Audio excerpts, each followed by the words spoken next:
Haunted artifacts, cursed choices.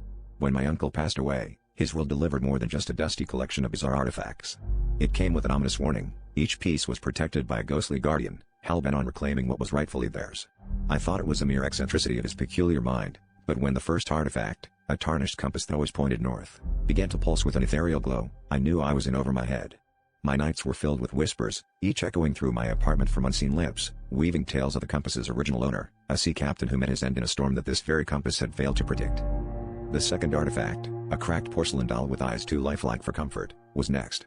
As I tried to find peace, the doll would shift positions, always watching, silently judging. One night, as I lay in bed, a child's laughter erupted from the living room, where I had left the doll facing the wall. When I bravely approached, its head had turned, eyes now fixed on me with a knowing glint.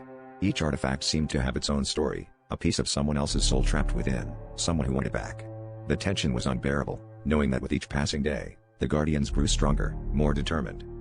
Desperate to rid myself of these cursed treasures, I began researching ways to appease the spirits. Buried in an obscure forum, I found cryptic instructions: reunite each artifact with a token of its past to break the bond. I combed through my uncle's journals, piecing together fragments of history that might lead to these tokens. My heart raced as I realized I was missing one crucial piece: the compass's token, lost to the depths of the ocean. As I stood at the edge of a cliff, staring into the abyss, I felt a cold hand grip my shoulder. The sea captain's guardian was here, and he was not pleased.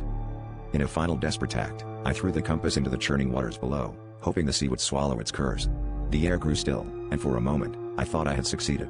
But as I turned to leave, a haunting melody rose from the depths, a sailor's song of revenge and reclamation. The realization hit me: this was far from over.